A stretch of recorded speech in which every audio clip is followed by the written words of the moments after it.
Bonjour les amis, c'est l'heure de réfléchir à la reprise économique.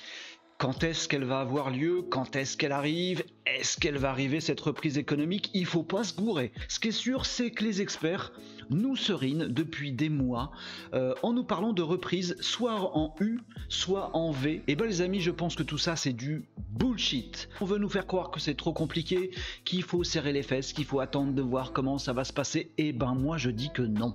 On va voir comment y voir clair pour nos entreprises, pour tirer notre épingle du jeu et en fin de vidéo, la solution si vous voulez être parmi ces entreprises qui défoncent tout. Reprise en U, reprise en V, et si les amis, on sortait ensemble de ce piège.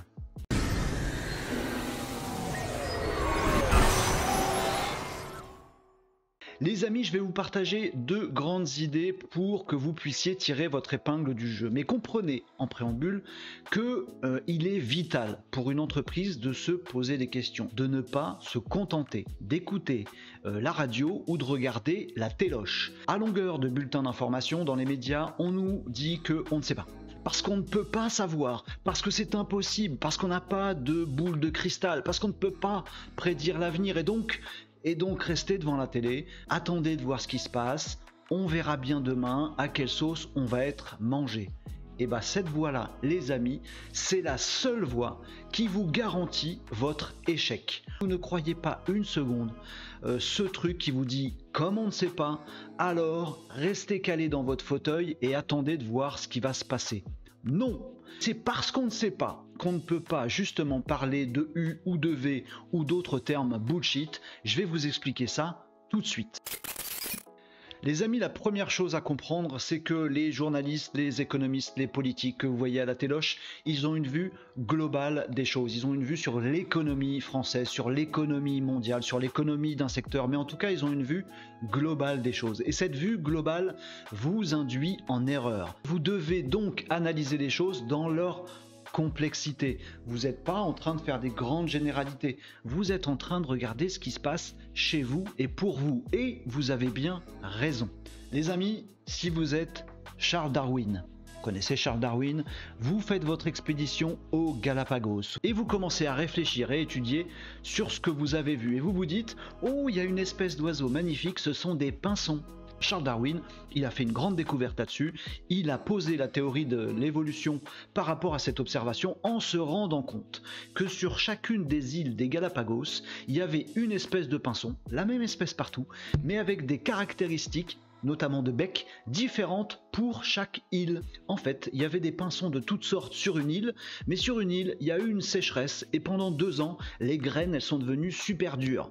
Du coup, tous les pinsons de plein de formes de bec différentes sont morts, sauf ceux qui avaient un gros bec, bah c'était les seuls à survivre parce qu'ils arrivaient à casser les graines super dures, ils ont réussi à manger et donc à survivre. Et du coup, 2 ans plus tard, il n'y avait plus que des pinsons à gros bec sur cette île-là. Et sur l'île voisine, même espèce de pinsons, mais ceux qui ont survécu, c'était ceux qui avaient des petits becs tout fins parce qu'ils ont pu bouffer des petits insectes et c'est comme ça qu'ils sont survécus, tous les autres sont morts. C'est la théorie de l'évolution.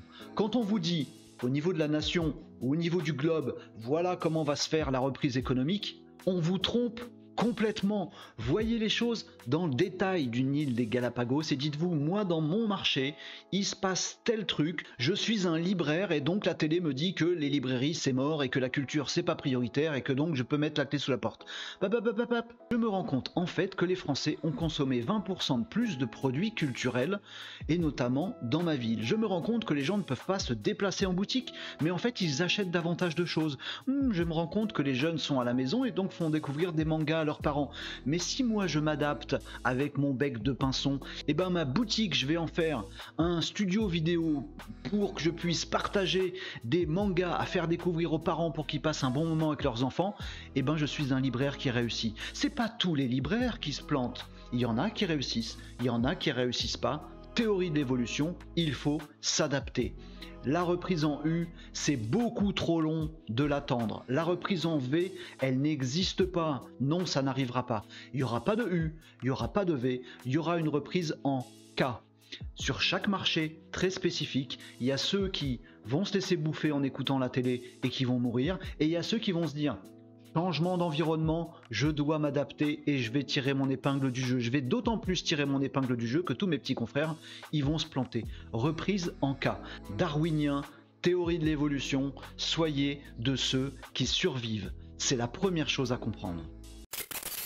Les amis, tous ensemble, on a beau être très intelligents, on a compris ça, c'est bien, mais ça nous sort pas pour autant de la panade. Alors, qu'est-ce qu'il faut faire? Les amis, quand vous êtes en voiture, sur l'autoroute, un soir de brouillard, visibilité un petit peu délicate, vous avez branché le GPS et à un moment, vous avez un doute. Mince, est-ce que je dois prendre la prochaine sortie ou est-ce que je dois continuer tout droit? J'ai un doute.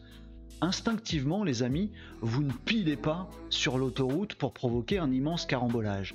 Instinctivement, les amis, vous n'accélérez pas comme un malade en vous disant « je m'en fous, je verrai bien quand j'y serai ». Non, les amis, instinctivement, vous levez un petit peu le pied, vous ne regardez plus votre GPS, vous êtes super focus sur les panneaux qui défilent, vous réfléchissez à votre destination, est-ce que je dois passer par là ou par là, et quand vous vous dites non, c'est pas cette sortie-là, je vais plutôt faire celle d'après, hop, vous réaccélérez gentiment. C'est exactement ce qu'il faut faire quand vous pilotez votre entreprise en période de crise, les amis. Il faut pas piler et tout fermer. Il faut pas non plus accélérer comme un malade en disant moi de toute façon je suis libraire, je continue à ouvrir, je m'en fous. Non les amis, piloter votre entreprise en temps de crise, ça veut dire ralentir un petit peu, prendre des aides, prendre des précautions, prendre surtout le temps de réfléchir et de se dire que veulent mes clients, comment est-ce que je peux m'adapter, qu'est-ce qui change dans mon environnement, qu'est-ce qui ne change pas et en fonction de ça, comment je peux prendre la bonne décision et puis je réaccélère tranquillement vers cette nouvelle orientation, vers ce nouveau virage. C'est comme ça les amis qu'on fait une transformation de l'entreprise, transformation salutaire, darwinien dans ces périodes de crise. C'est ça l'agilité. Quand on parle de transformation digitale, les amis, bien sûr le digital permet des tas de choses, le digital permet ces évolutions-là, mais le mot important dans transformation digitale des entreprises, c'est pas le mot digital, le mot important c'est transformation. Les amis, faites la transformation de vos activités.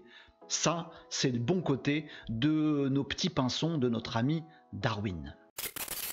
Les amis, en assimilant ces deux idées, voilà ce qui va se passer. Vous allez comprendre que c'est vous, votre marché, vos clients, vos fournisseurs qui vous intéressent. Vous allez adapter votre entreprise et vous serez forcément gagnant. Forcément, vous aurez appris là-dedans. Forcément, vous serez les pionniers de demain. Forcément, vous aurez un pas d'avance. La crise vous aura permis d'avoir un temps d'avance sur votre marché, vos confrères, vos concurrents.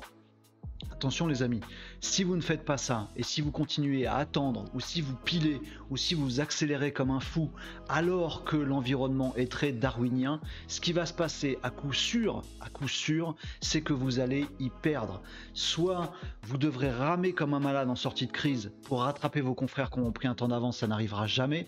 Soit vous devrez mettre énormément de moyens, soit vous devrez mourir pour renaître de vos cendres, soit vous allez prendre un mauvais chemin et vous allez aller droit dans le mur.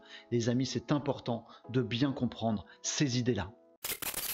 Donc les amis, let's rock! Et si vous pensez comme moi que le digital c'est un atout maître dans le jeu de votre entreprise pour justement évoluer dans ce monde chelou, sachez que c'est pour ça que nous avons créé notre programme de mentorat digital au sein de l'agence 404.